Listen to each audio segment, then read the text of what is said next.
The night of the Michaelmas supper at Hartfield Manor, Eleanora Pembroke was managing 18 guests, 2 footmen, and the particular social danger of Lady Ashton, who had twice that evening steered the table conversation toward the reform question and would do so again if left unattended. Eleanora watched from her end of the long table, watched Lady Ashton draw breath, watched the curate Mr. Finch go rigid with anticipatory anxiety, and moved before the sentence could form. She turned to the young man beside her and asked him whether he had visited Mrs. Pemberton's herb garden before the frost came.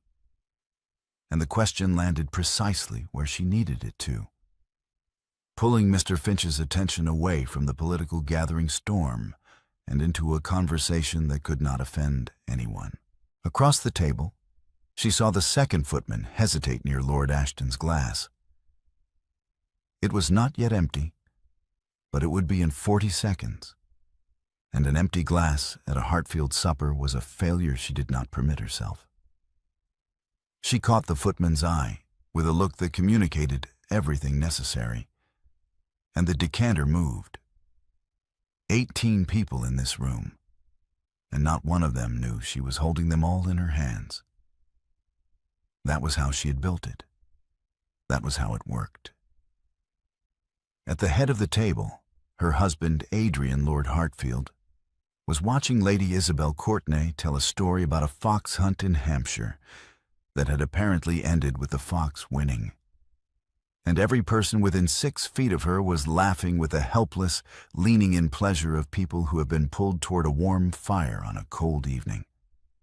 Eleanora did not compete with this. She had never competed with it. She refilled, redirected, managed, and held. And when the last carriage finally departed after 11, and the candles guttered down to their stubs, and Hartfield went quiet under the autumn dark, she turned and began to climb the stairs. Lady Isabel left her glove on your chair again, Eleanora said without turning. That is the 3rd time. She was on the 4th step when she said it, on the 7th step when he answered her. I love her more than I ever loved you. Eleanora stopped. The house was very still around the words, the kind of stillness that settles after a sound that cannot be taken back. She stood on the 7th step with her hand on the banister and her back to her husband, and she did not move for 2 seconds. And then she turned. She descended 3 steps. She stood above him, looking down at the man she had married at 22, the man whose household she had built into the best-run estate in the county, the man whose son was asleep in the nursery at the top of these very stairs. And she held the silence for 6 seconds precisely. She counted them. She was not certain why she counted them, perhaps because after 7 years of managing everything else, she needed to manage this too. Needed to be sure she was choosing her response rather than simply producing it. Prepare the carriage, she said. Thomas and I leave tonight. She did not shout. She did not weep.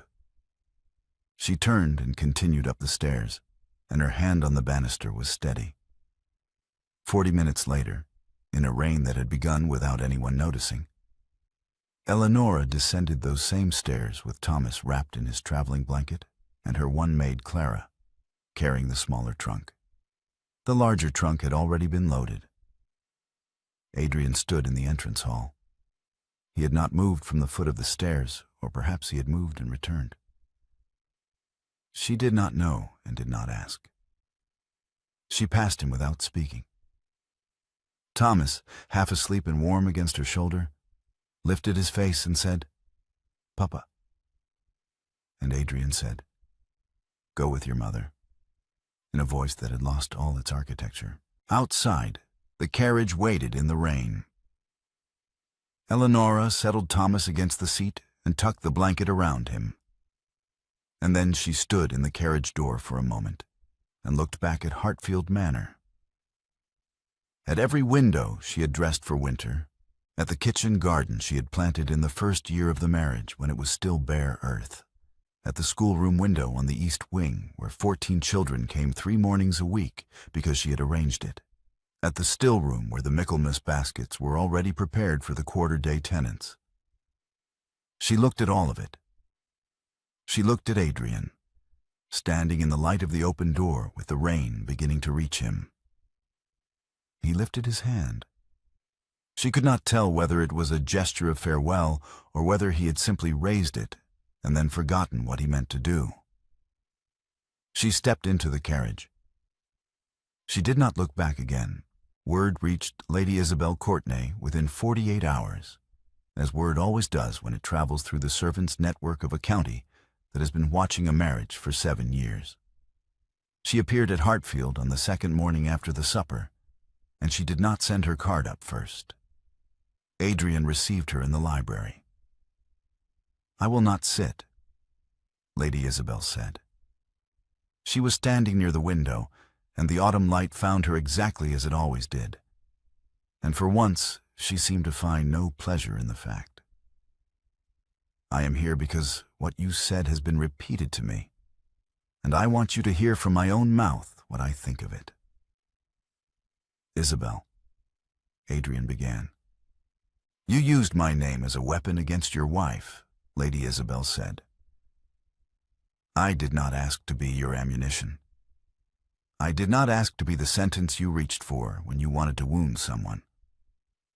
And I want you to consider, because I think you have not considered it, that if you loved me as you claim, you would not have turned my name into the thing that destroyed a woman who never harmed me. Not once.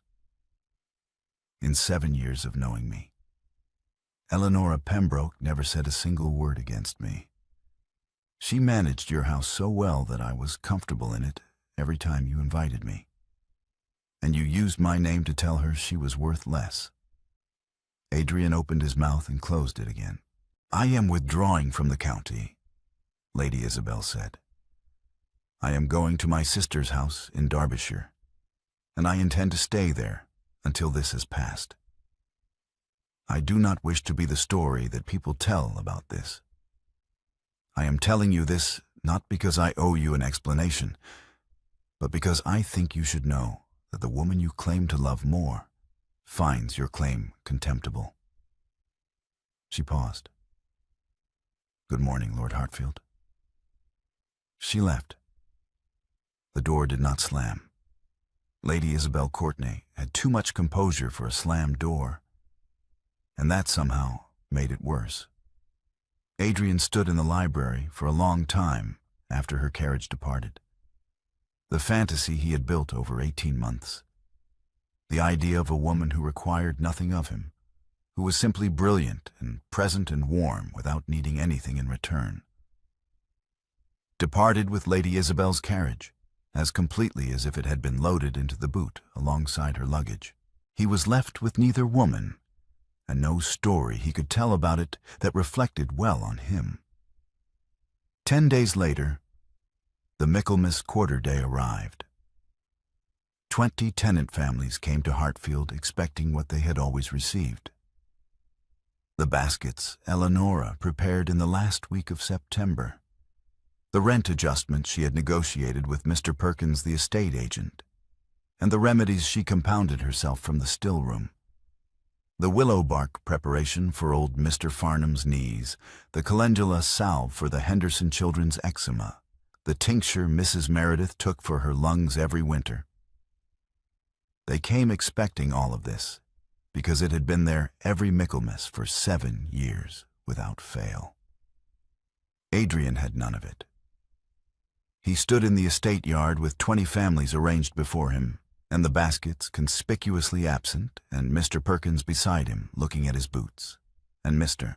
Farnham, 63 years old, head tenant, a man who had farmed Hartfield land since before Adrian was born, stepped forward from the group. "My lord," Mr. Farnham said, "where is Lady Hartfield? She has the accounts." "Lady Hartfield is not at Hartfield at present," Adrian said. "I can see that. Mr. Farnham said. He looked at Adrian with the patient, undeceived expression of a man who has watched weather long enough to know what it means. She has kept these accounts for 7 years, my lord. She knew every family's name. She knew every allergy, every child's birthday, which families had a sick animal and which had a new one. She knew that my wife cannot take the elderberry preparation because it gives her a rash and that we require the willow bark instead. He paused.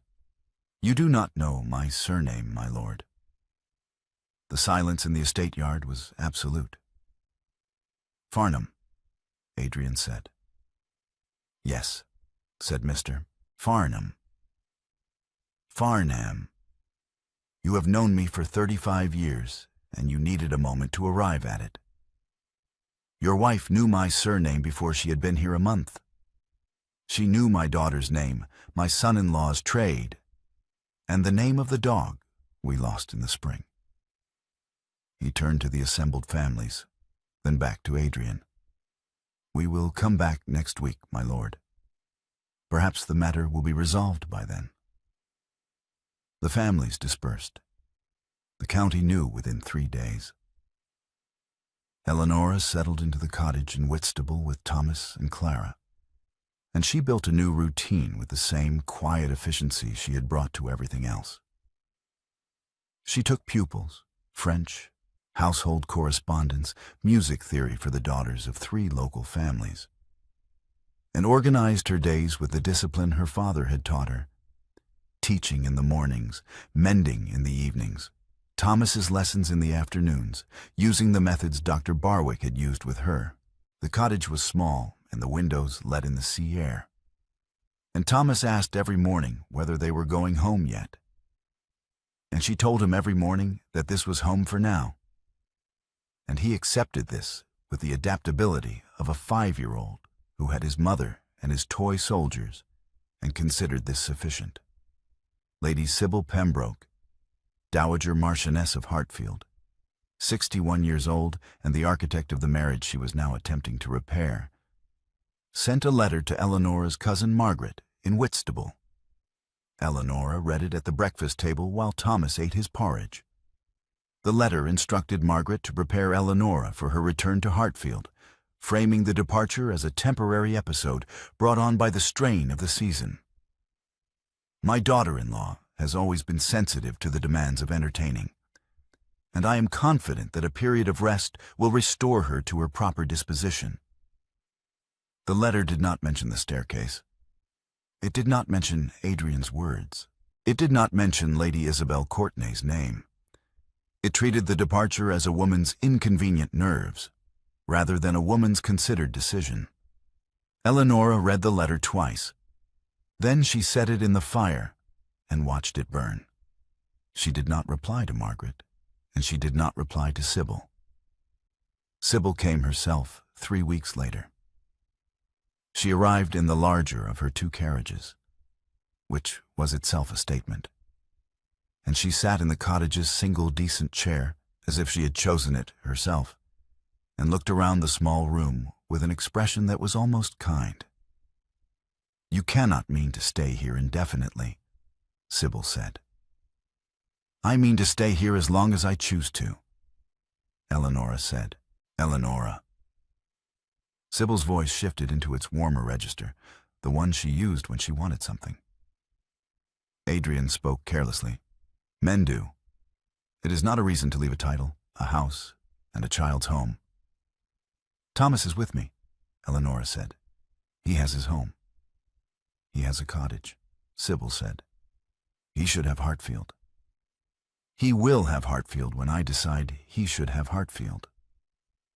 Eleonora set down the mending she had picked up and looked directly at her mother-in-law.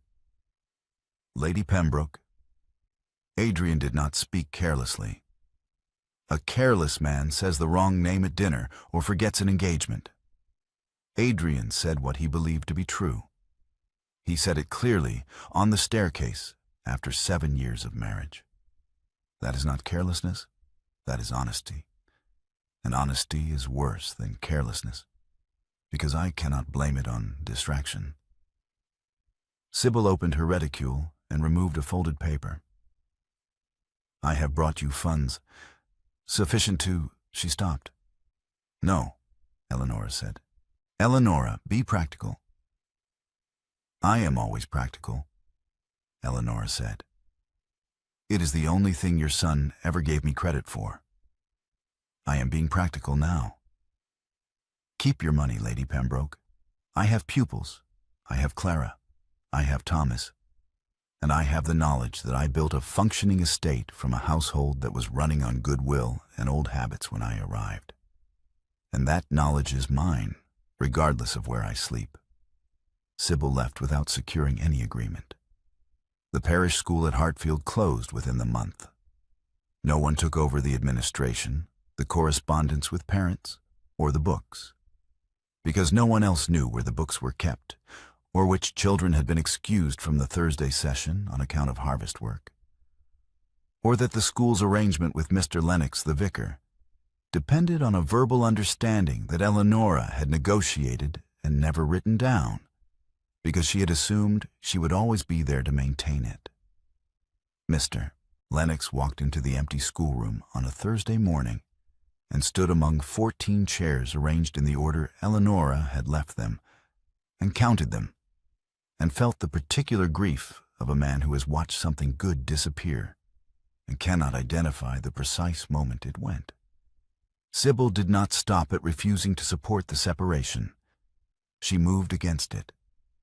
Within a fortnight of her visit to the cottage, she had called upon 3 of the families who employed Eleanora as a tutor. She did not threaten them directly. Sybil was too practiced for direct threats. She mentioned, in the course of social calls, that she understood the Marchioness of Hartfield had been giving lessons in French and household correspondence, and that she found it a charming arrangement, though of course one wondered whether the present circumstances lent themselves to reliable instruction, given the uncertainty of the lady's situation. She said this with perfect warmth and the lightest possible emphasis on the word uncertainty. And within a week, 3 families had sent polite notes to the cottage explaining that they would not require further lessons. Eleanora read each note at the kitchen table. She set them in order. She calculated what she had lost and what remained, and then she took in mending to cover the shortfall. Shirts from the draper's family 2 streets over, hems for the schoolmaster's wife, a pair of gloves that needed new stitching at the seams. One evening she let down the hem of Thomas's shirt herself because he had grown and she could not spare the cost of a new one. And she did it by candlelight, with the small, careful stitches her mother had taught her before her mother died. And she did not permit herself to feel anything about it except the satisfaction of a job done correctly. Mr. Lennox came to the cottage on a Wednesday afternoon. He was a thin man with a careful manner and the habit of looking at his hands when he was about to say something difficult. 14 children, he said, looking at his hands. That is how many attended Lady Hartfield's school. I have been asking after them. 7 are still at home. 4 are with their grandmothers learning to sew. 3 are working in the fields. He looked up. Do you know what age the youngest field worker is? 6. He was in your school in September. He was learning his letters. I know, Eleanora said. The school was the best thing in this parish, Mr. Lennox said. I have been a vicar for 22 years, and I have never seen anything run so well by one person. The books, the attendance, the families who trusted it, all of that was yours. I want you to know that I understand that. Thank you, Mr. Lennox. I am not telling you this to make you feel guilty, the vicar said carefully. I am telling you because I think you should know the full accounting of what was lost. Not so that you go back, so that you know the value of what you built. After he left, Eleanora sat at the kitchen table for a long time. She thought of her father, of his study, where she had sat as a child while he wrote his case notes, watching him record everything. symptoms, treatments, outcomes, the names of every patient and the dates of every visit, because he believed that a physician who did not record had not truly seen. She thought of him catching her on the library ladder in the 3rd year of her marriage. But that was not right. It was not her father who had caught her on the library ladder. It was Adrian. Year 3. She had been reshelving the estate records, the old ones, the ones that went back 40 years and had never been properly organized. And her foot had slipped on the upper rung, and the ladder had swayed, and Adrian had come through the library door at precisely that moment, and caught the ladder with one hand and her waist with the other. And she had felt the pressure of his thumb against the boning of her stays for 4 seconds before she found her footing. 4 seconds of his hand at her waist, warm through the layers of her dress. She had remembered it afterward. She had turned it over in her mind that evening, uncertain what to do with the warmth of it, uncertain whether he had noticed. She knew now that he had not. That was the marriage, contained in 4 seconds. She remembered the pressure of his hand, and he had forgotten the incident entirely. She did not write to Adrian. She did not write to Sybil. She took out her writing case and wrote to Lady Merriweather, accepting the invitation to the Midsummer Assembly that Lady Merriweather had sent 2 weeks earlier, and that Eleonora had been considering ever since. Thomas developed the fever on a Tuesday, and by Wednesday morning it had the particular quality that Eleonora recognized from her father's case notes. The rapid temperature, the rash beginning at the neck, the way he could not swallow without flinching. Scarlet fever. She had seen it twice in the village before she left Hartfield, and she knew what it required. She rolled her sleeves and began. Cold compresses, changed every 20 minutes. Willow bark tea, steeped correctly, administered in small amounts. The window open precisely 2 inches. Enough to cool the room without creating a draft that would worsen the chest. She knelt beside Thomas's bed, and she did not send word to Hartfield, because she was not asking Adrian for anything, and she was not going to begin now. Mr. Lennox learned of the illness through the village network. Clara had mentioned it at the pump, as Clara inevitably mentioned everything at the pump. And Mr. Lennox wrote to Adrian. Adrian arrived the following morning. He came on horseback in the early light, and Eleonora heard the horse in the yard and opened the cottage door before he could knock. He was still in his riding clothes, his coat damp from the early mist, and he looked at her with an expression she did not immediately categorize. "How is he?" Adrian said. "He is managing," Eleonora said. "His temperature came down an hour ago. It will rise again this afternoon." She stepped back from the door. "If you are here, make yourself useful. The well is in the yard. I need cold water. Now." He went to the well. He came back with the bucket, and she directed him to set it near the window. And she showed him without ceremony how to wring the compress so it was cold without being sodden. And he did it correctly on the 2nd attempt. She told him to keep the fire at a steady heat, not hot, steady. And he crouched in front of the grate and managed it with the focus of a man who has been given a task he understands matters. When Thomas woke in the afternoon and needed the willow bark tea, she told Adrian to hold him upright, and he did, his large hands careful around Thomas's shoulders. And Thomas looked at him with the dull, trusting eyes of a sick child and said, "Papa, I am hot." And Adrian said, "I know. Your mother is making it better." The first night passed. The second night was harder. Thomas's temperature climbed again near midnight, and Eleonora changed the compresses every 15 minutes for 3 hours until it began to descend. Adrian fetched water without being asked every time the bucket was needed. He kept the fire. He did not speak unless she addressed him. In 7 years of marriage, he had never taken instructions from her, and he took them now without comment or resistance. and she registered this without deciding what it meant. Near 3 in the morning, she fell asleep in the chair beside Thomas's bed. The first sleep in 36 hours, arriving without warning. She woke an hour later to find Adrian still kneeling beside the bed, pressing the compress to Thomas's forehead with steady, careful hands. And his other hand was resting on the back of her chair, not touching her shoulder, not touching her at all. But there, present, guarding the space around her, as if proximity were the only thing he could offer. Thomas's breathing had eased. His color had improved. Thomas recovered. Adrian rose from beside the bed at dawn, and Eleonora watched him roll down his sleeves and reach for his coat. He had not slept.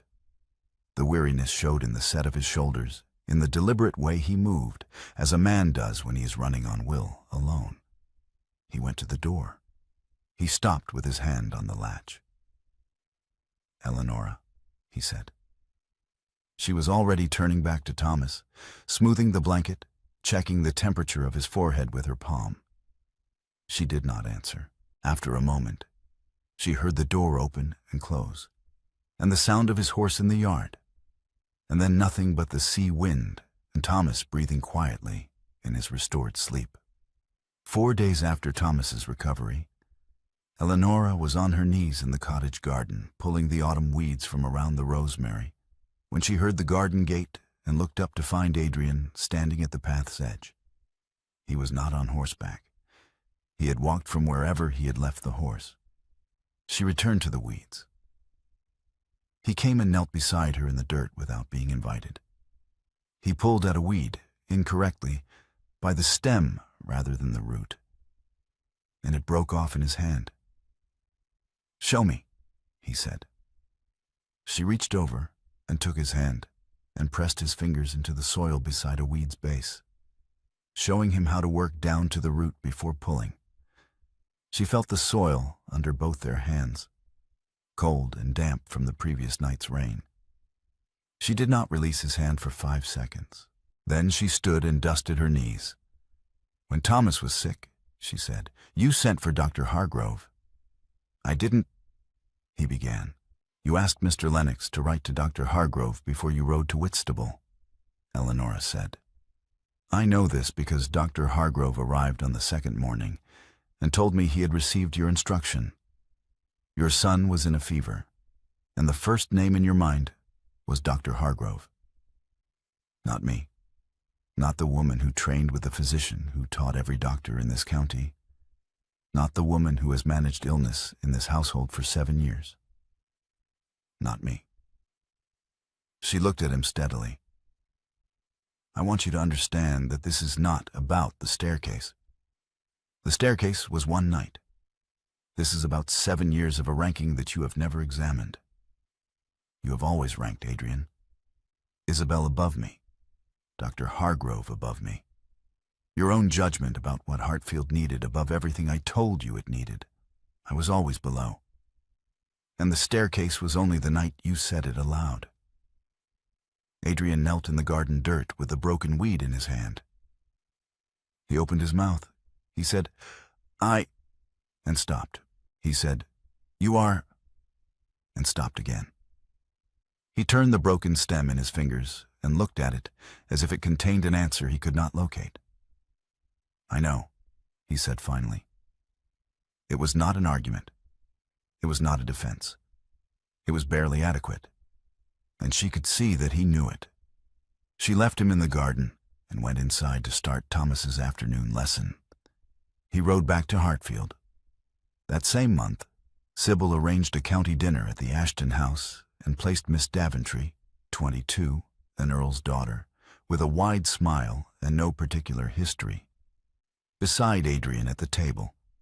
Sybil introduced them within the first quarter hour, leaning across the table with the smooth efficiency of a woman who has been arranging marriages since before Adrian was born. Miss Daventry smiled. She had a lovely smile and the easy confidence of a young woman who has never been required to manage anything more complex than her own entrance into a room. Adrian looked at her. He looked at the empty chair beside him.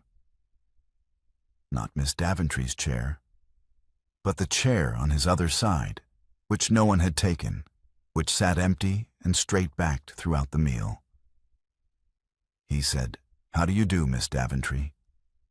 and then said nothing further that could be construed as encouragement. And Sybil spent the rest of the dinner rearranging the conversation around his silence.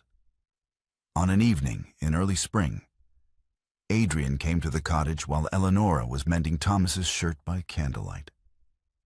The hem let down again because Thomas had grown another inch, and she was letting it down rather than replacing the shirt, because the school money went to books first and clothing second. Clara had gone to the village. Thomas was asleep. The cottage was quiet except for the sound of the sea, which was always present in Whitstable, always in the background of everything. Adrian knocked. She told him to come in. He sat across the table from her and watched her hands work in the candlelight. The same hands that had managed his estate, his household, his son's education, his tenant's quarterly remedies. Stitching a small button back onto a child's shirt. He reached across the mending basket. His fingers touched her wrist. Once, briefly, the lightest possible contact. She went still. She did not pull away. She did not lean toward him. She waited, and he withdrew his hand. "I spoke to Mr. Lennox," Adrian said, "about reopening the school." "A conversation at a vicarage is not a school," Eleonora said, and resumed her stitching. "The school requires books, which I selected and purchased over 4 years. It requires a building kept at a proper temperature through winter, which costs money and requires someone to arrange it. It requires 14 families to trust an institution that was abandoned without explanation, which requires those families to be visited and spoken to honestly about what happened and why. It requires a teacher." She looked up. "It is not a conversation, Adrian. It is a structure. Structures require building." "I know," he said. "You did not know before," she said. "No," he said. "I did not know before." Lady Merryweather's invitation to the Midsummer Assembly arrived the following week. Eleonora accepted it with a note that took her 3 minutes to write. She had been saving a length of dark blue wool for 2 years, the color of a winter's sea at dusk, fine enough for an occasion without being extravagant. And she cut it herself on the kitchen table, using the pattern she had made in the first year of her marriage for a dress that had since worn through at the elbows. She sewed it in the evenings over 3 weeks, fitting it to herself in the small mirror in the bedroom, pinning the hem by candlelight. Thomas came and sat on the bed while she pinned, watching with the serious attention he gave to all of his mother's activities. "Are you going to a party?" he asked. "I am going to an assembly," she said. "A room full of people who have known me for 7 years." "Will Papa be there?" "I expect he will." "Will you dance with him?" She took a pin from between her lips. "I am going because Lady Merryweather invited me," she said. "And because I have nothing to hide from anyone in that room. Now sit still and stop swinging your legs, or I will put you to bed." Thomas sat still. The Midsummer Assembly rooms held 60 guests, and every one of them knew the story.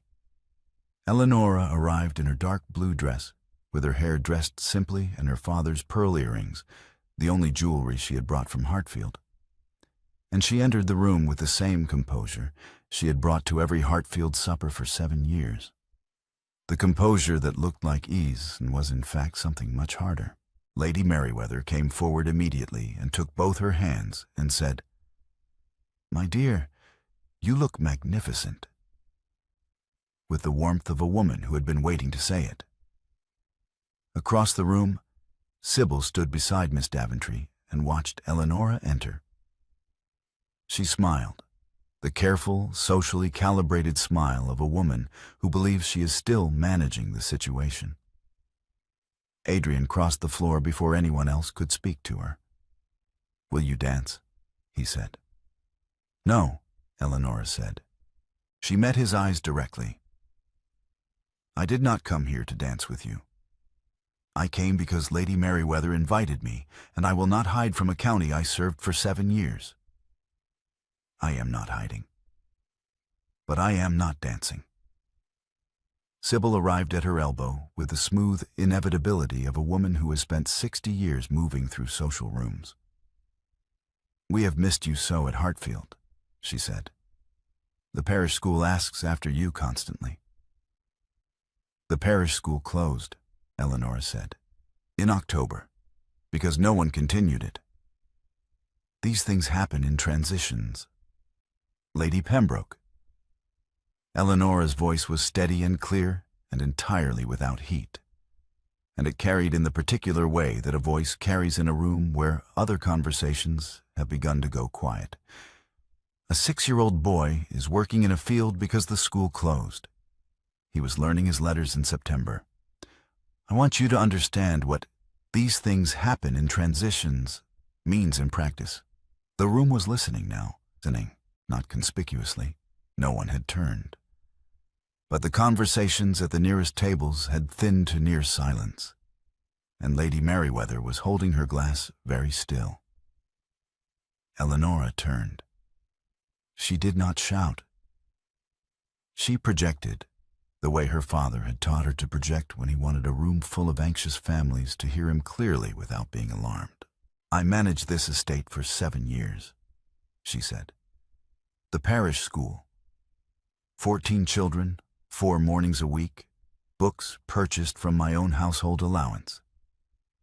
The tenant baskets, every Michaelmas and Christmas, sorted by family, by allergy, by preference, by the specific needs of 20 households. The accounts, quarterly, without error. The drainage on the south field, which floods every March if the channels are not cleared in February.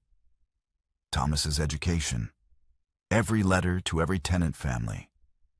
The stillroom remedies that Mr. Farnham's wife depends on for her lungs and Mrs. Henderson's children need for their skin." She paused. "Your son walked through all of it every day for 7 years and told me, on the night of the Michaelmas supper, that he loved a woman who has never managed anything except her own entrance into a room." The room held its breath. Adrian stepped forward. He removed his mother's hand from his arm, a small, deliberate movement, without force, without drama, and he turned to face the room. "What I said on the staircase," he said, "was the worst sentence I have ever spoken. Not because it was cruel." He stopped. He was losing his words in the way she had come to recognize. Proportionally to his understanding, as if clarity cost him the language he used to hide behind. Not because it was cruel, because it was false. I did not love her more. I did not love Isabel Courtenay more. I preferred the woman who lit up the room to the woman who built it, and I did not know the difference. I looked at 2 women and could not tell which one was holding up the ceiling." He looked at Eleanora. "Mr. Farnham knew my wife's name before I knew his surname. I have known that man for 35 years, and I needed a moment to remember Farnham. That is who I was."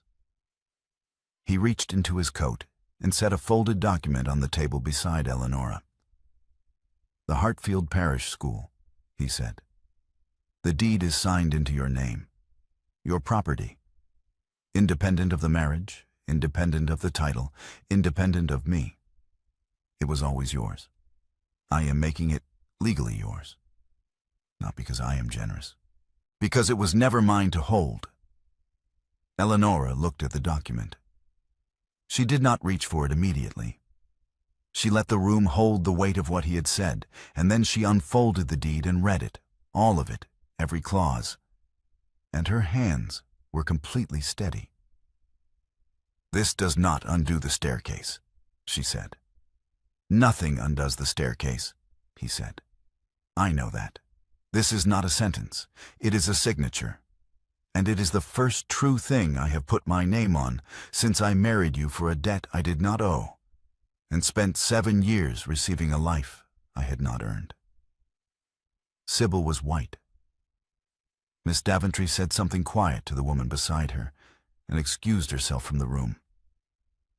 Eleonora folded the deed. She held it in both hands. "I will reopen the school," she said. "Not for you, for the 14 children who lost it." "I know," Adrian said. "You may visit," she said, "on Wednesdays when the children are present, so you can learn their names." "Yes," he said, "starting with Farnham's grandson," she said. "He is 6. He is the one who was working in the field." Adrian did not reach for words now. He had stopped reaching and was simply receiving. He nodded once and held her gaze and said nothing further. Lady Merriweather set down her glass. Somewhere in the room, a conversation resumed, and then another, and the assembly began to breathe again. Eleonora tucked the deed into her evening bag and turned to find Lady Merriweather at her elbow. And Lady Merriweather said very quietly, "Well done, my dear." And Eleonora said, "I have been practicing that for 8 months." And Lady Merriweather laughed, and it was the first time Eleonora had laughed in company since September. 2 weeks after the assembly, a knock came at the cottage door on a Tuesday morning. Adrian. No carriage. He had walked from the inn at the edge of the village, and he was carrying a basket, apples and pears, arranged in the configuration Eleonora used for the tenant baskets, sorted by family name in his shaky handwriting, with 3 crossings out visible on the list tucked under the handle. "I delivered the baskets myself yesterday," he said. "Got the Hendersons wrong, gave them pears. They prefer apples. Mrs. Henderson was not gentle about it." "She never is," Eleonora said. She stepped back from the door. He came into the kitchen. Thomas appeared from the back room at the sound of his father's voice and stood in the doorway in his stockinged feet. "Papa," Thomas said, "did you bring my soldiers?" "I brought apples," Adrian said. "I am sorry." "You said that last time," Thomas said. "I know," Adrian said. "I am learning to keep promises. I am slow." Thomas considered this with the serious pragmatism of a 6-year-old. "Mama says slow is all right if you're going in the right direction," he said, and went back to his soldiers. Eleonora looked at Adrian across the kitchen. He looked tired, not the exhaustion of 2 sleepless nights at Thomas's bedside, but the slower, deeper tiredness of a man who has been doing unfamiliar work for weeks and has not yet practiced at it. "Sit down," she said. "You look tired." He sat at the kitchen table. He set the basket down and looked at his list, the 3 crossings out, the careful handwriting that showed effort in every letter. "The Southfield drainage," he said. "It is blocked. Mr. Farnham told me," and he was quoting directly, he said, "Her ladyship would have had this sorted in April. It is June." "The drainage needs clearing every March," Eleonora said. "The channels silt over in winter, and if you wait until April, you are already behind. If you wait until June, the Southfield loses the first cutting." "I am 8 months late," he said, "for everything." She looked at his list. 3 mistakes. But the handwriting showed a man who had sat at a desk and concentrated on each name as he wrote it, which was more than he had ever done before. "You delivered the baskets on foot?" she said. "The Merediths are 4 miles from the house," he said. "I did not know that." "I know you did not," she said. "I walked it every quarter." He looked at her. He started to speak and stopped, and she waited, and he said, "Eleonora." Just her name. "Not yet," she said. "But you may come on Saturdays. Thomas misses you. I will not have him carry that absence because you and I are broken." She pulled the list toward her, and looked at it more carefully. "Bring the list. I will correct it. Not because I am your steward, because the tenants deserve correct baskets." "Saturdays," he said. "Saturdays," she confirmed. He came on Saturdays, 3 months of them, through the late summer and into the autumn. The list improved, 4 mistakes in July, then 2 in August, then 1 in September. And then one Saturday in early October, he arrived with a list that had no mistakes at all. And he set it on the table without comment, and she read it through twice and set it down. "The Farnham boy," she said. "James. He started at the school on Monday." "I know," Adrian said. "Mr. Farnham told me. He said," and again quoting directly, "the boy came home knowing 3 letters. That has not happened in this family in 2 generations." "4 letters," Eleanora said. "He learned the 4th on Wednesday." He smiled. It was a small, careful smile, the smile of a man who is not yet sure he has permission for it. And she looked at it for a moment, and then looked at the table. He had brought a leather case this Saturday. He set it on the table between them, without explanation. She looked at it, then at him. "Open it," he said. She opened the case. Inside, nested in worn velvet, was her father's sextant. The brass instrument doctor William Barwick had used for 20 years to navigate on the small sailing trips he took every summer. The instrument he had used to teach Eleanora the principles of celestial navigation on the grounds that a person who could find their position by the stars would never be entirely lost. Sybil had sold it 2 years ago, when Eleanora was occupied with the winter tenants and did not notice it missing from the study until it was gone. Eleanora lifted it from the case and held it to the light coming through the cottage window.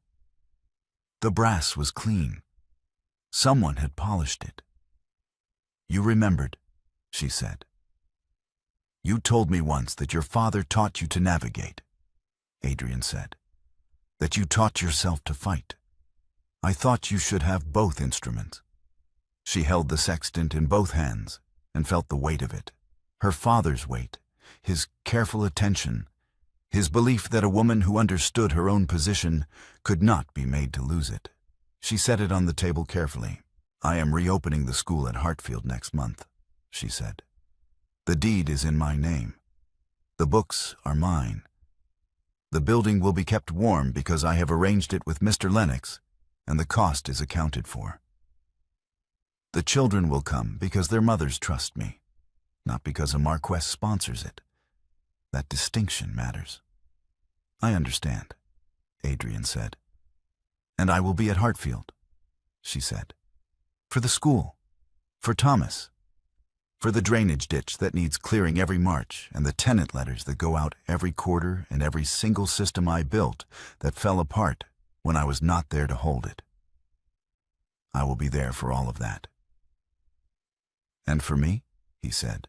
She looked at him across the table, at the man who had written her father's tenant names in careful, effortful handwriting, who had walked 4 miles to deliver apples, who had knelt in the cottage garden in the dirt and let her press his fingers into the earth, who had held Thomas still through a fever and kept the fire and fetched cold water through 2 nights without being asked a second time. She looked at him, and she stood up and crossed the kitchen. She took his hand, the hand that had written the list, and she walked him to the cottage door and opened it. She stood in the frame, half inside her cottage and half in the autumn air, with the sea light coming in from the west and Thomas's voice audible from the back room.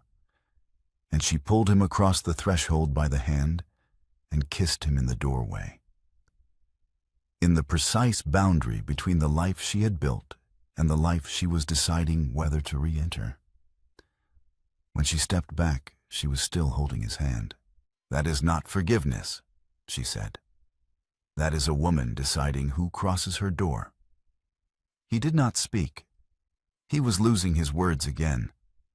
But this time she understood it differently, not as evasion, but as a man who has arrived somewhere he did not know how to imagine, and finds that he has no language yet for being there. She reached back to the kitchen table and picked up the corrected tenant list. The one with no mistakes. The one with every family name spelled correctly and every preference noted in his careful hand. She placed it in his open palm and folded his fingers over it. "Start with the list," she said. "The rest will follow." He stood in her doorway with the list in his hand, and the autumn light on his face and the sea wind moving between them. And he said nothing, because there was nothing left to say that was more true than what she had just given him. A list, a threshold, and the knowledge that he had crossed it by her choice and not by his own assumption. The school opened on the first Monday of November. 14 chairs, 14 children. James Farnham in the front row, knowing 4 letters and learning a 5th before the morning was half done. The deed hung on the schoolroom wall in a frame Eleonora had made herself. And beside it, pinned with a single brass tack, was the corrected tenant list. Her handwriting for the names, his handwriting for the notes in the margin. Her corrections of his corrections in red ink, the whole document a map of a man learning what had always been in front of him. On Saturdays, he walked from Hartfield. 4 miles. He arrived knowing the Merediths were 4 miles because he had walked it. And the Hendersons preferred apples. And James Farnham had learned 7 letters and was working on his 8th. He arrived, and he was not arranging anything, or performing anything, or expecting to be received as anything other than a man who had been given a list and told to start there. He started there.